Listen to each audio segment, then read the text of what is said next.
Siomra Hello, ladies and gentlemen. Welcome back to the Digital Tiny Room. I am the Michael of Michaelandbenjaminspodcast, the only podcast, Benjamin, in the world whose sound quality has been improved by the ongoing COVID-19 corona crisis. I know, sound right? Sound quality, Ben, I said, not presentation quality. You know, we're still pretty poor on that end of things, Michael. You know? Sure. Theme music for the podcast. We don't actually have anything music.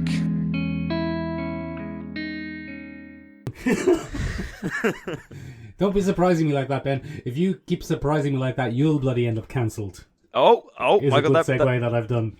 That's a buttery segue, Michael, into what's been cancelled. I actually don't know what's been cancelled this week. Well, not a lot, really, because everything was already cancelled, I think, was the main problem. I think the most interesting thing, Ben, is what hasn't been cancelled. Okay. So what hasn't been cancelled? Well, one thing that hasn't been cancelled, Ben, is the upcoming movie Tenet, or Tenant. Is that the new Christopher Nolan jobby? What's it called? Tenet? I think you were... Is it Tenet, or is it something like that? All right. Knowing Christopher Nolan, I'd imagine it's Tenet. You can probably... It's probably a French spelling of some kind with a silent T. I hope, Ben, it's a reboot of the Tenacious D movie. Oh, that'd be excellent. In a dramatic Christopher Nolan over-stylized retelling of it. Very serious, where the devil is a slightly camp man in a suit who keeps waking up. And Jack Black is played by Matt Damon. Matt Damon. Yeah, nice. Yes, that'd be good. No, that hasn't been cancelled. Why? Nobody knows. Yes. Is it even real? Perhaps not. I don't know, Michael. Why is it still going? Who knows why it's still going, Benjamin? Surely it's straight to streaming, Michael. Surely. Well, a lot of things are pretty much saying they definitely won't be going straight to streaming. I suppose the big two this year, Ben, the two big ones. The big ones. As you know, Ben, you enjoy two big ones. I do. I'm a fan of two big ones. Not anymore, though, Michael. Two big ones is enough for me. Two big ones, Ben. The two big ones this year are a Black Widow and Wonder Woman. Wonder Woman! Yeah. Very good. Thank you. My earballs have suffered there. Sorry. They're the two big ones this year, and they seem to be staunchly anti going to streaming. Oh, they're just gonna we're gonna have our premiere. We're gonna wait it out. I would argue that the reason that Black Widow is definitely going to premiere is because Scarlett Johansson has literally put her foot down and said, "I have waited so long for my own movie. I am getting my damn premiere. Yeah. We are holding off. It's a real shame. Not going straight to stream. It's a real shame. It's going to disrupt, obviously, the whole schedule of movies for years to come. Then years to come. So many slates just slated. I mean, you know, it's just a disaster, Michael. Speaking of Benjamin, of movies being cancelled. Well, yeah. Look, we're not going to get into a review just yet. Okay. But probably the biggest pop culture news was the release of bloody Bloodshot. Bloody Bloodshot onto streaming, Michael. Onto streaming, Ben. I know. Merely weeks after its cinema release. I tell you what I did, Ben. I bloody bought the damn thing. Did you now? Did you now? Legally, above board, fair and square, bought it. I definitely also did that. Oh, good, excellent. Definitely also. I say legally above board, fair and square, ever so slightly illegally, but only a tiny bit. I had to do a bit of VPN trickery. A VPN. Yeah, because for whatever reason it didn't seem to actually be released on the same day in Ireland. That seems to be a new thing that one of my sorry, Michael, in a quick tangential kind of venture. One of the funniest things that I heard this week on the radio was for the Herald, a newspaper here in Ireland. Yes. And it said, "Buy the Herald this week for our critics' review of the brand new Star Wars show from Disney, The Mandalorian." And I was like, yeah, they had to, didn't they? They couldn't go to America and stay in a motel and pretend that. I just found it very funny, Michael, that, you know, there are definitely some people that have read this and gone, "Oh, Jesus, that's amazing new content." It's like, it's not. It's 3 months old. It's 3 months old. It's 4 months old. Disney, we're different for some reason. Yeah, so that seems to be a thing in Ireland where we just don't get things at the same time as everybody else. I mean, it's a little bit of a throwback to the olden days where, let's say, The Lion King came out here nearly 6 months after it came out internationally. Oh, vintage nostalgia. Maybe Disney's trying to cash in on the nostalgia craze by limiting our viewing options until 6 months. It's all copyright, isn't it? It's all Disney and copyright and rules. And it's mad. We need a new copyright system. Have you ever seen the YouTuber Ben Tom Scott? Yes, he does very good content, Michael. He does very good educational content, and he did a video last week on copyright, and it's very interesting and almost an hour long. I will have to go check that out, Michael, because as you know, I have time now. You have loads of time. Ben, what I was saying is, if people are finding themselves stuck at home and looking for things to watch, that's one of the things they could watch. It is one of the things they could watch. Also, Michael. Yes. Do you know what, Michael? Your segue game is so strong. Every segue, Ben, look, the most important thing is every segue that we do is buttery smooth, but then we ruin it by talking about how smooth. Well, I think, Michael, you're being very kind and not saying I ruin it by we pointing them out. I quite enjoy that. I was talking to some of our listeners, Michael. Some of our listens. One Dr. Cadwell, Michael. Oh, I've heard of him, yes. And then I had other conversations with other people who have children, Michael, because Dr. Cadwell has children. Right, and he was saying, if I have to watch one more episode of Peppa Pig, I may go mad. He could watch the film Frozen. He could watch the film Frozen, but I would imagine, Michael, that also might make you go mad after a certain amount of time. And it got me thinking, Michael. It got me thinking. Yes, Benjamin. What did it get you thinking about? What if, Michael, there was a perfect kind of crossover between what adults would find interesting and what would be suitable for children? Oh, yes, Benjamin. That's called Pixar. Sure. Well, that is an excellent point, Michael. That is an excellent point. But, Michael, maybe you're looking for a little bit more content, something shorter and sweeter in a continuous format, perhaps a series of some kind. Yeah, go on. Sorry, there's people outside my house for some reason. Oh, that's bizarre. Have you told them to social distance? Have you bellowed? Your podcast is I hope podcasts have become kind of taboo in the current climate. They think we're both in here and we're not far enough apart. And they're like, burn the witches. We're socially distancing, I'm afraid. We couldn't Why possibly. Is their audio quality better after the COVID-19 crisis? They're up to something. Witchcraft. But anyway, Michael, a series you were saying, a series. It got me thinking, and I took a look at the various streaming platforms available in Ireland for people that might have them, and I tried to find things that everyone could enjoy Disney together. Plus. And Michael, I have Disney Plus now. I have paid for it as a thank you for all those trips to that America to watch The Mandalorian. And what I've come up with, Michael, is quite a few things. If you're on Disney Plus, one of the ones that I cannot recommend enough, and something that we love here at the podcast, is Gravity Falls. Gravity Falls, I was ahead of you. All of Gravity Falls is available on Disney Plus in just stunning quality, Michael. Might Gravity Falls, Ben, be a bit advanced for the younger ones? It might, but I think it has enough fun voice acting and kind of wacky characters and really clever design that everyone can enjoy. I think all the really dark stuff goes over the heads of most of the younger lads because there's a funny man in a pyramid with a top hat and one eye. How hilarious. And he's always falling over. Yes, and Grunkle Stan is just a delight in most forms. So I think they'll probably manage with that. Michael, if you're going for something a little bit lighter, might I recommend Star vs. the Forces of Evil? Never heard Star of it. vs. the Forces of Evil. Star vs. the Forces of Evil is about a young lady named Star. She comes from another dimension. Another dimension. Exactly, Michael. Exactly, Beastie Boys, Michael. Ben. I know, before Michael. your time. Bit during my time, bit before my time. But I was certainly too young to enjoy them, Michael. Anyway, moving on from that. Star vs. the Forces of Evil is about a young lady named Star. She's the heir to a kingdom. Classic princess narrative. She's from another dimension. Another dimension, new galaxy, intergalactic planetary. Oh, great. Sorry, you carry on there. Sterling content. Anyway, she is trying to run away from her responsibilities as a princess, and she comes to Earth and she meets Marco. And Marco's a young lad from Earth. And it's just about Star, who's kind of growing into her power, and she has to take on the forces of evil, as the title might suggest. Michael, the first season is very much kid-friendly, super kid-friendly, but with excellent writing, wonderful voice acting, and just solid animation that'll keep adults real intrigued as they go along. Probably won't drive you mad. Very funny as well, Michael. Very funny. Very important. If you haven't seen it, Michael, from the Pixar end of things, one of the ones that I watched just yesterday eve, Michael, on Disney Plus was Brave. I forgot how good Brave is. Brave is probably my least favourite Pixar. Well, that makes a lot of sense. What with you being an inherent misogynist? What? It's categorically untrue, ladies and gentlemen. But I didn't like that he bashed Pixar or Brave. Look, it's just a very enjoyable little watch, Michael. It probably lacks a little bit of the plotting that other Pixar films are famous for. I always found it a bit basic. I enjoy a Pixar bin, obviously, but Brave is probably my least favourite of the Pixars. No, there you go. My least favourite of the Pixars is The Good Dinosaur, Michael. Oh, I haven't seen that one. It's bloody brutal. But anyway, that's not what we're here to talk about. Brave is very good as well.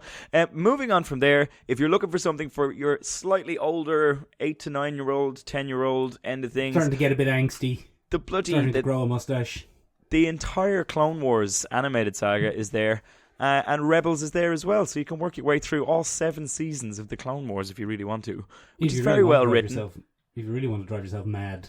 Yeah, and then when your kid gets a little bit older, you can watch The Mandalorian, because Dave Filoni is the producer of Clone Wars and the producer of bloody Mandalorian. So it's the new series, The Mandalorian. Yes, the new series, The Mandalorian, on Disney Plus. This is not sponsored by Disney Plus, by the way, but it probably should be. But anyway, if you're, hankering from some nostalgia, Michael, the entire X-Men animated series is on Disney Plus in full quality. Helen the Policewoman. Helen the Policewoman. Yes. If you're moving on from there, if you're a more traditional streaming service person, you want to go for Netflix, there are a couple of really entertaining ones there. One of the ones that I absolutely love is The Road to El Dorado from DreamWorks. Mention Gargoyles. I didn't mention Gargoyles, Michael, because I thought it was a bit dark. I didn't think it was. No, Gargoyles is... Ben, I'm going to let you finish. But you've given us some good recommendations. But Gargoyles is one of the greatest TV cartoon series of all time. I would agree with you, Michael, but I just didn't know if it was entirely appropriate for the young'uns. For the demographic. Well, the parent demographic that we're currently trying to reach. I'm going to let you finish, Ben. I'm doing Kanye West again. Again, being the key word there. Yes. Also, there's The Road to El Dorado from DreamWorks, which was kind of a glossed over thing at the time because it was competing with all the animated Disney movies like Aladdin and Mulan and things like that. And I DreamWorks... Sorry, go on. Go on. No, go on. I thought it was from that era of Lost Treasure Planet Island. And see, this is the thing. Yeah, go on. So it was kind of coming to an end, that entire run of kind of, I guess you'd call it the Silver Age of Disney animated films. Right, Tarzan, the likes. Tarzan probably would have been the last in that line of that kind of thing. And DreamWorks, by the time that kind of craze was dying out, DreamWorks was like, let's get in on it. And let's do the Lost City of El Dorado. It was kind of too late. Let's do Atlantis. It was kind of too... Atlantis was actually a Disney one. Let's do Treasure Planet. Also a Disney one. Let's do Titan AE. Titan AE. Oh, man. Joss Whedon, bad egg. So anyway, that's an excellent one. It's about 2 guys that find the lost city of El Dorado, in case you couldn't figure that out. But spoilers, Ben. Jesus. It's absolutely hilarious. Some excellent voice acting from, of all people, Michael, Kevin Kline and Kenneth Branagh. Kevin Costner and Kenneth Jones, my next door neighbour. It's from... Doesn't matter. Move on. If you're looking for something a little bit darker on that end, Rango is on Netflix. Rango Unchained. Do you know what I've always said, Michael, when I watch a kids movie? Do you know what? There's just not enough existential nihilism in this film to keep me interested. Yeah, you have said that. I quite often say that about films, Michael. But Michael... Also, you've said, Mick, will you come see this film with me so I don't look like a complete pedo? Yeah, I've quite often said that. In fact, that is 90% of our conversations. Yeah. That was a weird thing to mention in a kids segment, Michael. This section isn't for kids to listen to, is it? Is this section it's for parents to listen to so that they can watch something interesting with their kids. Yeah. But anyway, and keep them away from cinema pedos. If you're into... Yeah, just don't take your kids to the cinema anymore. Do a streaming service instead. That could be how cinemas are done from now on, Michael. Yeah, you might only get to go to streaming services from now on. Yeah. So, what I meant to say was, if you've ever thought to yourself, Sergio Leone needs to have bloody animals in it and a bit of existential crisis, Rango's the one for you. All-star voice cast, Gore Verbinski, the guy who did the Pirates of the Caribbean movie, the first one, is the director on it. Beautiful animation. Yes, the good one, Michael. Beautiful animation. Great voice acting. Mr. Johnny Depp obviously, is the lead character in that. It's absolutely hilarious. Wasn't very popular when it came out, was it? No, it wasn't. But like many animated things, Michael, it's kind of had its second wind. It's getting its second wind. These things are kind of found again by people, I guess, who don't realize how much nostalgia affects them, and they kind of rewatch them and go, "Oh, this was out when I was a kid," and it's much better than I thought it was. Yes, you know what really experienced that? Go on. The Jim Carrey Grinch movie. Yes. When that came out, did. people did not like it. No, it was not a success. A generation of young people watch it then afterwards and go, I watched this when I was young and it's now excellent. It's now so much better. I think that was the basis of hipster culture for a very long time, wasn't it? Is it ironic to Jim Carrey films? I think it was the evolution of ironic detachment. Like originally you watched them because they were bad, now you watch them because they fill you with warm fuzzies. Huh. I guess. I don't know. We should do an episode on that, Michael. Do an episode, Ben, quick. Second wind. Second winds. Oh, that could be good, actually. Actually a good idea for an episode. That's not a bad idea. Ladies and gentlemen, now you're peeking behind the curtain. Just how this show gets made. Anyway, moving on from there very, very quickly, because this segment is outstaying its welcome. There's the entire Studio Ghibli catalogue on Netflix at the minute. Now, Spirited Away. Ladies and gentlemen, choose carefully on that end of things. Some of them are spooky as heck, but some of them are very, very good. Howl's Moving Castle is an enjoyable kind of animated romp for all the family Howl's to Moving enjoy. Castle? Yes, exactly. Because castles don't normally move. No, I see, I get it. So that entire catalogue is there. It's very interesting. And the only thing I could find on Prime, Michael, that was really any good and wasn't just a strange international series that was adapted with bad dubbing was Star Trek Picard is not for kids, Michael. No, yeah, there's too much not swearing. for kids. Yeah, there's a lot of swearing and a lot of Patrick Stewart being very grumpy and very old. Very old. The one that I found on Amazon Prime was Nico and the Sword of Light. Nico and the Sword of Light, which is an enjoyable little kind of what if Conan the Barbarian was a kid. Conan the Kidbarian. Conan the Kidbarian, pretty much. Kidman the Barbarian. Nailed it. Who are you looking at? I'm looking at my family, Michael, because they're at the other end, because they're also self-isolating, Michael, because we're responsible Irish citizens. And you're all in the same room. Well, it's a very long kitchen. My okay. I record at the end of my kitchen, Michael, because I like the view. Tell them I said hello. Like the view. Hello, Michael says hello. There you go. There's a little background noise. So there you go, Michael. That's for the listeners as well. That's my parents, Brenda and Jerry. So now you know. Moving on swiftly, Michael. We did watch a movie that's definitely not for children. No, it's not for anyone. It's not for... That's painfully true. I I bet you regretted paying for that.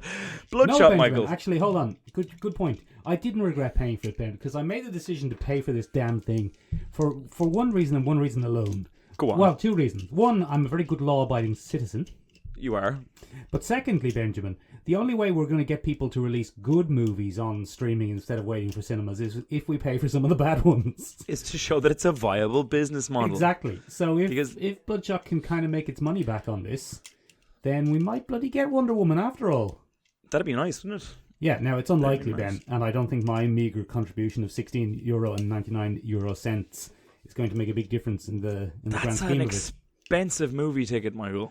Well, it isn't, though, Ben, is it? That's about how much a movie ticket in Ireland costs. If you buy the deluxe 3D version that hurts your eyes a little bit, yeah. Yeah, the one you always make me buy. I want a recliner, Mick. I want the reclining seats.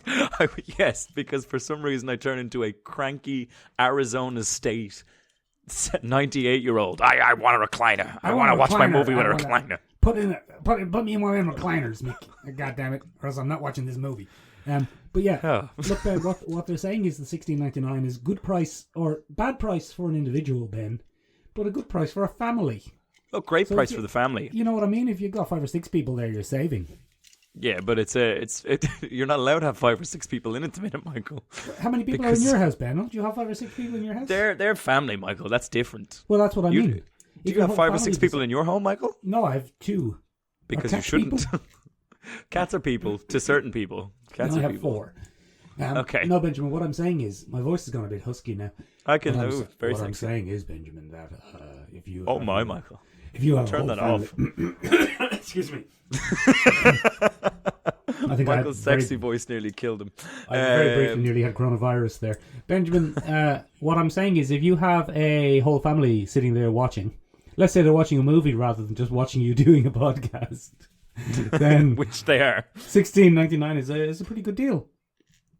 It's not bad. That's not a bad deal. It's not bad for a whole fam. And if you've got a real basic bitch of a TV, you can stick it up on the big screen and watch it. I don't know, basic bitch TVs, Michael. Is that something that we really want to be recommending to people? Who would buy a basic bitch TV? Me, Ben. I bought a TV. For the first time in my adult life, I bought a TV. I am now a TV owner. Yes, I'm you very are. ashamed. And I will never let you live it down. Very quickly, Benjamin, who is Bloodshot? Bloodshot is a character from Valiant Comics. The concept in the comics is that he's a hardened mercenary who died on the battlefield and was brought back. And it uses the best 90s trope ever, nanites. Nanites was a big thing once upon a time. One day there's going to be nanites in your blood and they're going to fix everything. And that's the premise of this, Michael. Except, Michael, it uses every great 90s blockbuster line for mercenaries, which is the second best thing. They used me. They took my humanity and they used me. So that's kind of what you're dealing with here. The great twist of the film, Ben, is that it has a Memento-like twist. Yeah. Every time he's brought back, he has a new baddie implanted in his brain and he goes and kills them on a revenge mission. And he's done it many times.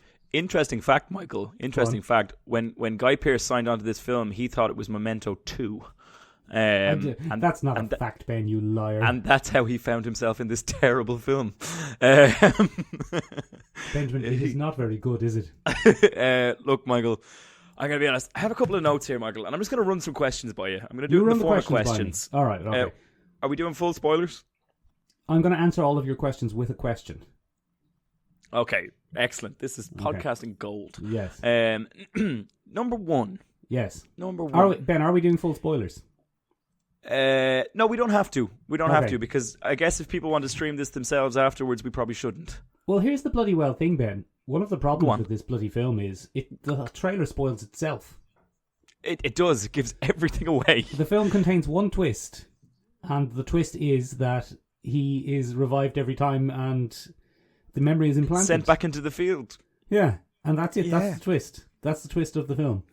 Yeah, that's it. It's actually a surprisingly small-scale story. I thought it'd be much bigger. I thought he'd be saving the world. Yeah, no, it's just revenge. It's all revenge, and that brings me to question number one, Michael. Question number one, yes. Is it the new Fast and Furious film? That's a very good point, isn't it? Did I get you? No, I mean, I was going to go there myself anyway. Bloodshot in this is about as strong, about as indestructible, and about as driven as Dominic Toretto. Yes, in fact, some might say this is Vin Diesel the movie. Yeah, he's not playing Bloodshot at all. No, he's playing Vin Diesel. He's just playing Vin Diesel. And I know we've kind of criticised comic book movies before when essentially the main character is, imagine if this person was this character. So imagine if Ben Affleck was Batman, and he's Batman, but he's still just Ben Affleck. But this is really, exceptionally, just Vin Diesel doing Vin Diesel. It's ridiculous, name. Michael. It's Vin ridiculous. Diesel. It's Vin Diesel Dieseling about the place, calling himself Bloodshot for some reason. But he's almost exactly as strong and as indestructible as Dominic Toretto. It's bizarre. Yes, if not slightly less. Possibly slightly less.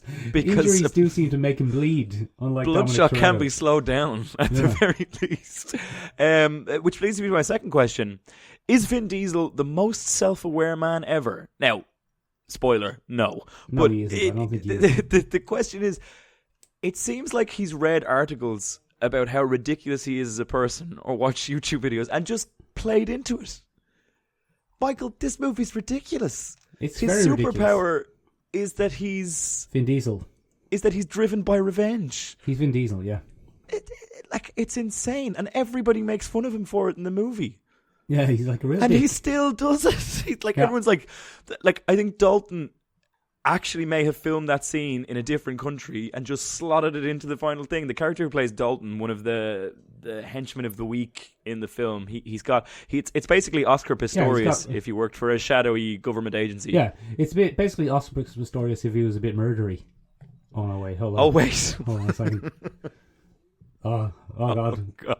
Oh, what have we done? I don't know why Oscar Pistorius is such a reoccurring gag on our podcast. I have no idea why. But anyway,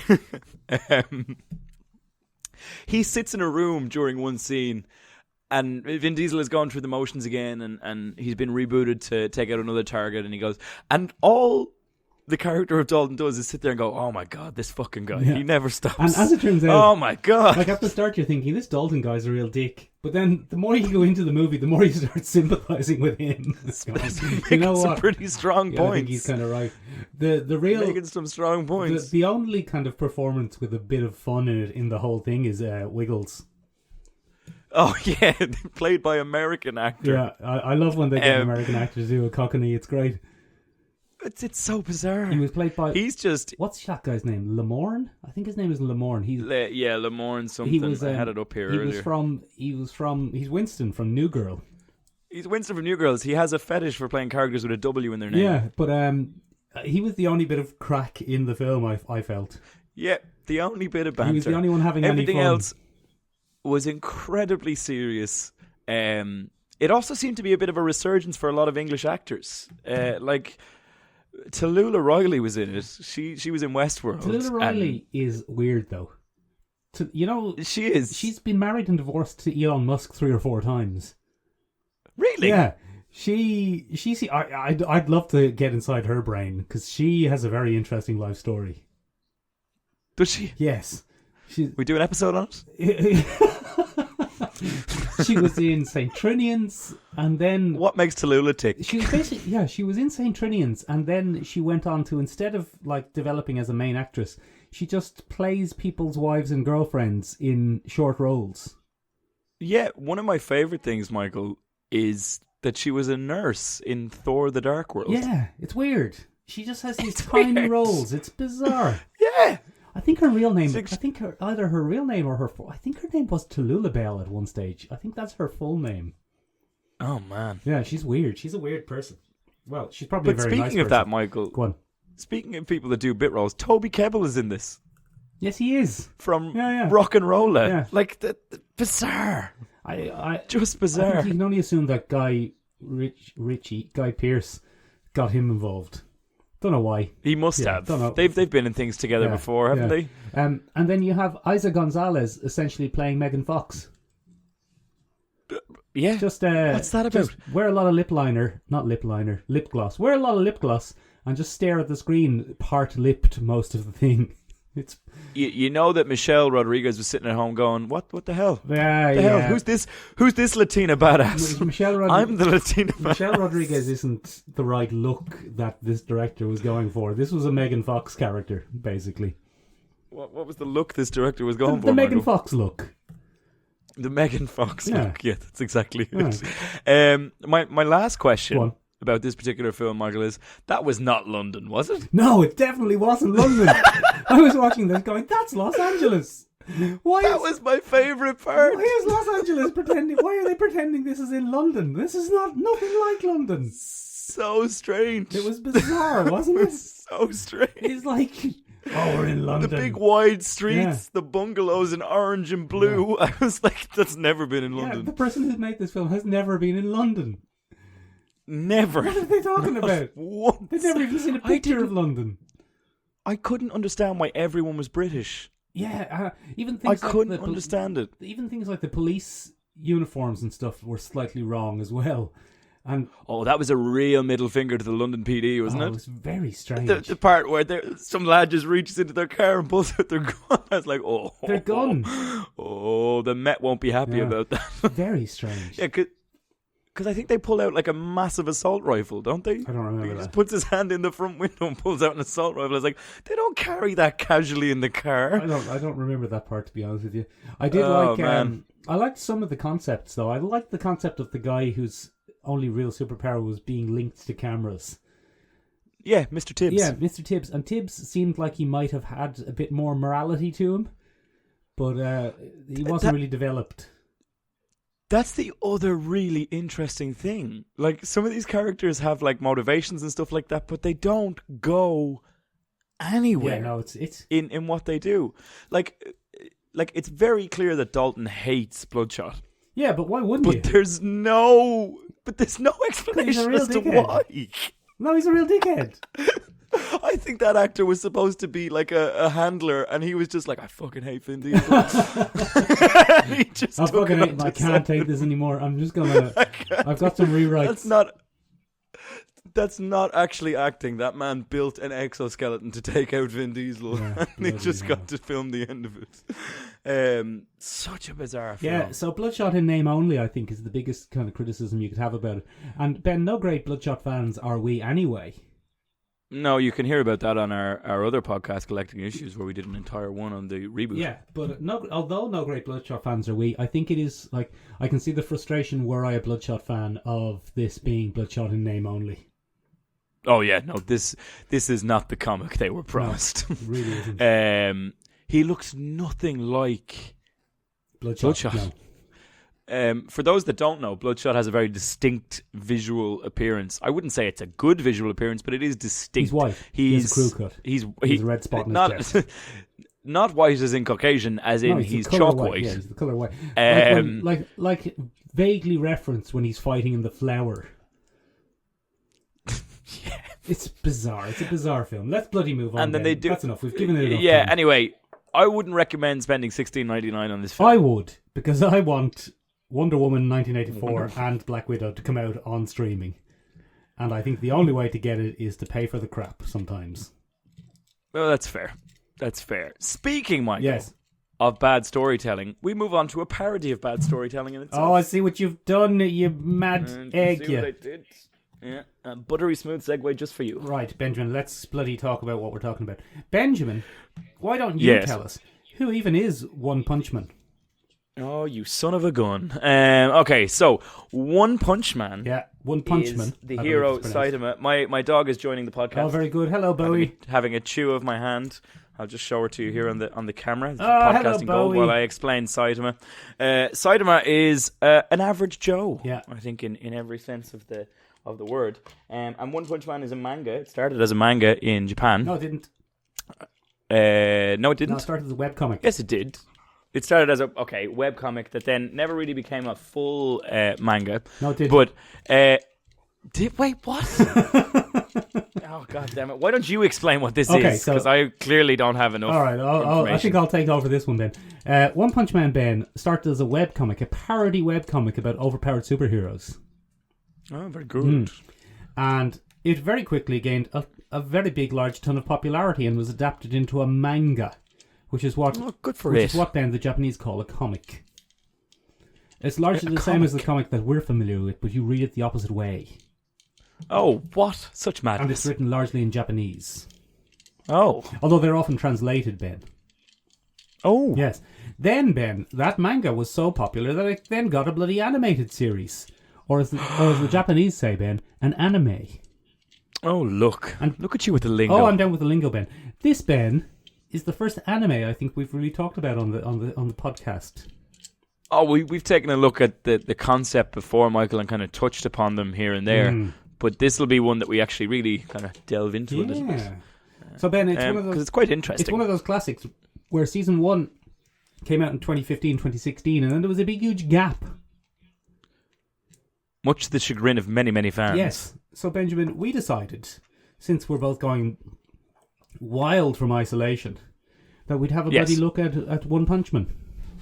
Yes, One Punch Man. And I think, Michael, it's such an interesting thing. Go on. It's such an interesting series. I think before we go into this, you have to understand what anime quite often is as a genre. Some of the criticisms that could be leveled against it... Yes. Is that it focuses a little too heavily on gender stereotypes and a little too heavily on expected roles of the hero. Yes, and fan service. I think and fan service being one of its greatest crimes. To be a male hero in anime is to begin from humble beginnings. Yes. Usually you might be a weedier character, a nerdier character, or a naive character. You will experience some kind of great challenge, perhaps from a bully. Yes. What are you saying? And then, Michael, you will receive a whooping of sorts from said gentleman. Yes. And all of a sudden, Michael, you will look up slightly. Your eye might turn red or purple. Yeah, or twitch a bit. And it will slowly be revealed that you've had hidden powers all along. Very good. And that seems to be one of the central conceits of many popular animes, Michael, is hero gets the stuffing knocked out of them. Takes a quick breather and suddenly reveals that his real superpower was his incalculable rage all along. Yes. And then they have to kind of go all out is the common phrase used to defeat the villain. And the problem with that kind of arc, Michael, where we constantly move the goalpost, is that creating villains that can kind of present your hero with a challenge means you have to create increasingly more ridiculous power levels. Exactly. The go along. Dragon Ball Z problem. Yeah. And that, Michael, is kind of how a lot of anime is run. And I'd imagine it's quite jading. Well, for many people. Basically, Ben, in the Dragon Ball Z universe, Benjamin, I have watched exactly 3 animes. In your life? 3 anime series. I do apologize. In your life? In my life, I've watched exactly 3 anime series. The 3 anime series, in order, are some of Dragon Ball Z. Z? Yeah. That's definitely how it's said. Yeah, I'm not saying Z. I'm not American. Okay. Some of Dragon Ball Z. Some of... quite a lot of Pokemon. Oh, no, it's 4. Sorry, yes. It's 4. Some of Dragon Ball Z, quite a lot of Pokemon, almost all of Digimon for some reason. Digimon, digital monsters, That's Digimon bizarre. are the champions. Change into digital champions to save the digital world. Digimon. Nice. Yeah. And also, Ben, Digimon is better than Pokemon. Fight me. I have no interest in fighting you. I'm not invested in either. So then, and now One Punch Man. They're my animes. They're the animes I've seen. That's the anime crew from Michael and Benjamin's podcast. But Michael, why do you think I gave that long explanation of traditional tropes of anime? Because Benjamin, that's what bloody One Punch Man is a bit of a bit of a mockery of. Yes, it's a satire, Michael. It's a satire. It's a satire.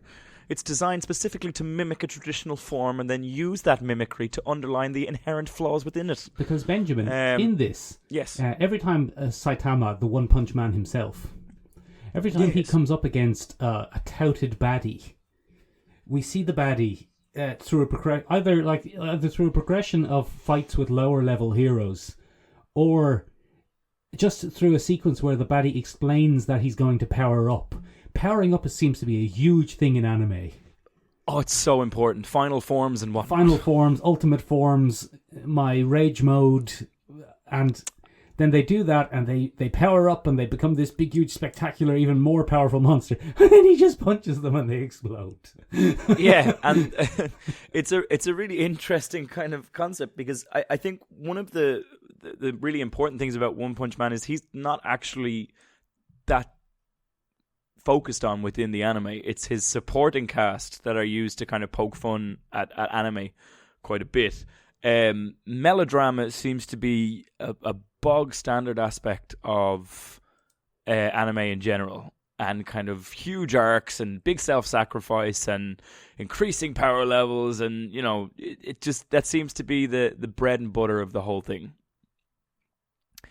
which makes it really interesting. And I think what's done in One Punch Man is that it kind of just shows how ridiculous all of that actually is and how unsustainable it is as a formula for shows. Yeah, but I have to say, Ben, I thought it was brilliant. I have kind of avoided watching it for years. I don't know why. I suppose I don't really see myself as an anime fan, but I've never really watched it, and I watched the first season from start to finish, and I thoroughly enjoyed every single moment of it.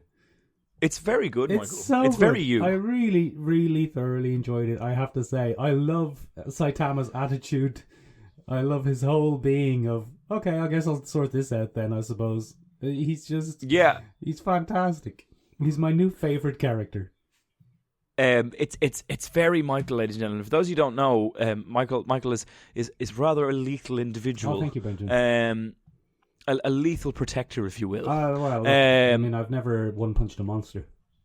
No, I just enjoy winding you up on stuff like this because I know it makes you squirm a little bit. Especially when you're far away and I can't get you. But Michael doesn't have a lot of time for the faff around the martial arts. I don't believe it. We've talked before about how there's sometimes a cult-like following for certain martial arts senseis. Is that what I have to call them? Call them senseis, I don't know. yeah, if you wanted. I don't know, but I think one of the interesting things about this is that Saitama exists to kind of underline all of the pomp and ceremony around being a hero. He doesn't have time for grandstanding. He doesn't have time for speeches. He doesn't have time for the villain explaining why they're going to win. He doesn't, and he just kind of gets to it. I know, it's great. With one punch. But, okay, let's get this over with. It's raining. Yeah, exactly. And they it's explode. Like his main concerns are shopping and missing sale day at the supermarket because he can't afford that because being a superhero doesn't actually pay as well as his old job in an office. But he's not madly noble either. Like, he is in it for the fame. That's what I kind of like about it. He does want to be famous. He does want to be appreciated. And he has to make some difficult decisions along the way.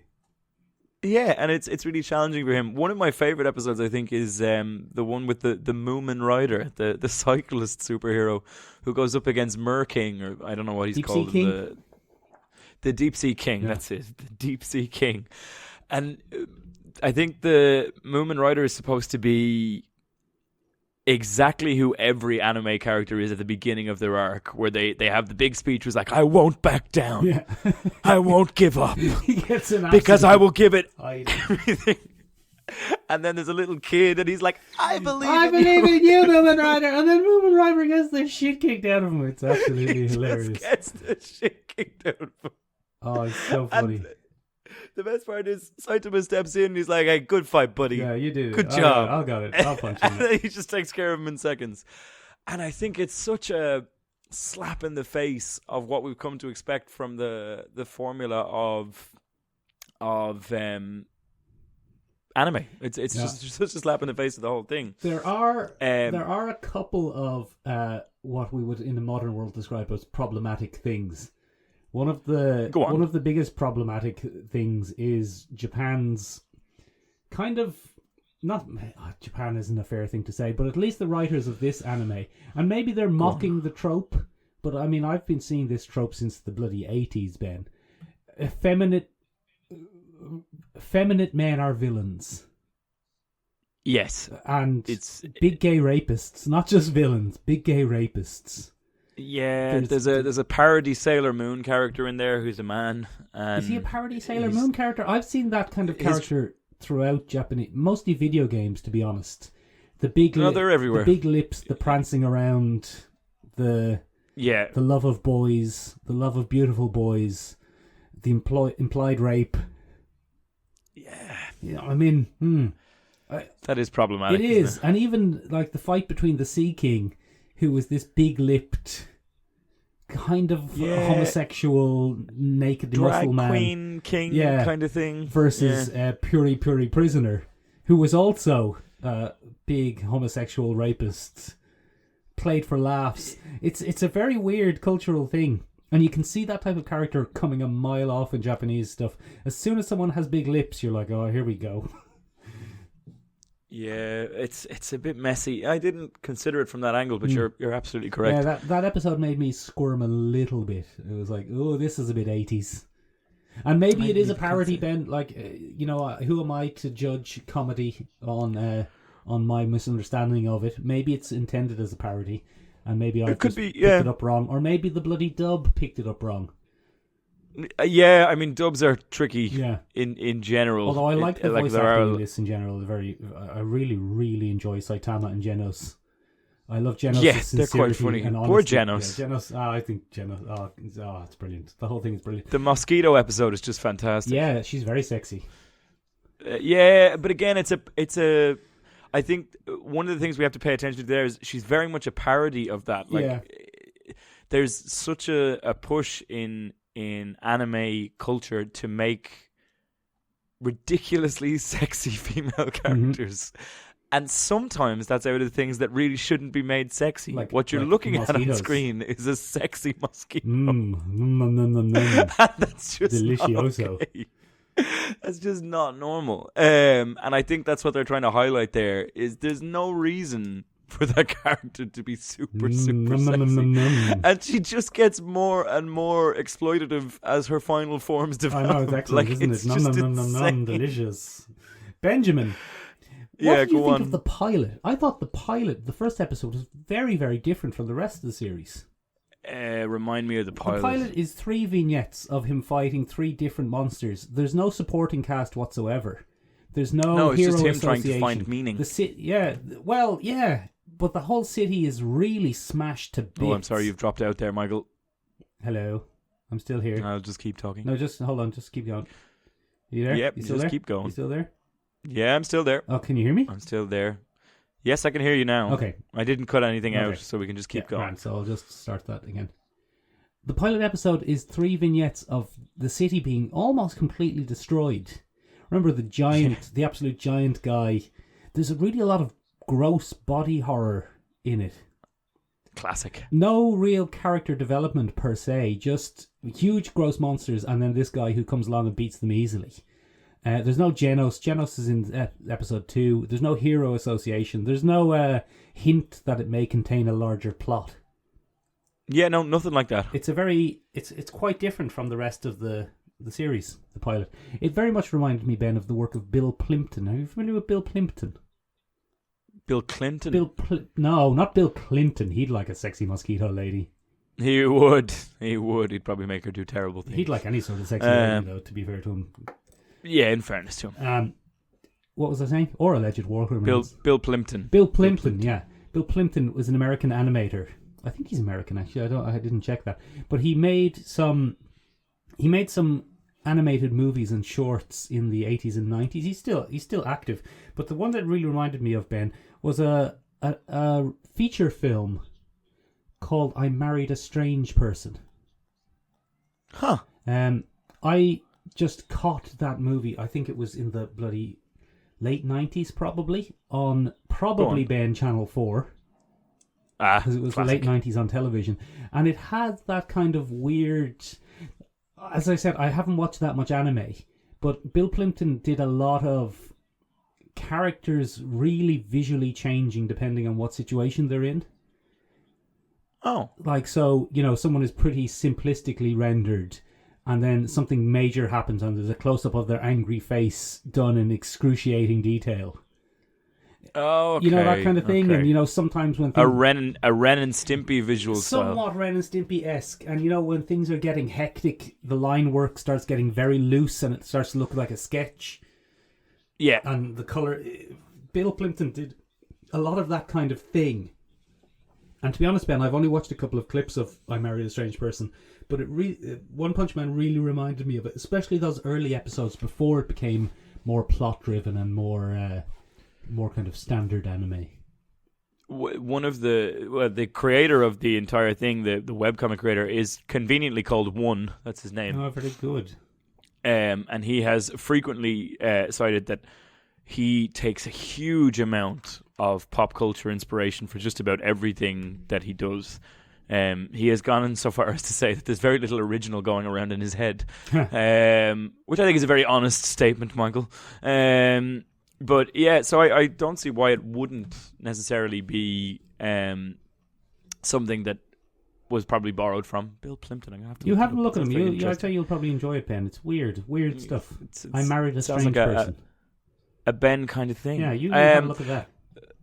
Michael, one of the things that I wanted to draw your attention to, and I'm not certain it has anything to do with what we've been talking about necessarily, but it does have a lot to do with One Punch Man. Go on. And anime in general. Is this idea of hypermasculinity within anime culture and things like that. It's funnily enough, it comes from a wrestler, Michael. Many people cite a very certain Japanese wrestler as their inspiration, Michael. And as long-time listeners to the podcast will know, one great wrestling fan are you. And also Glop, OG Glop, Rachel.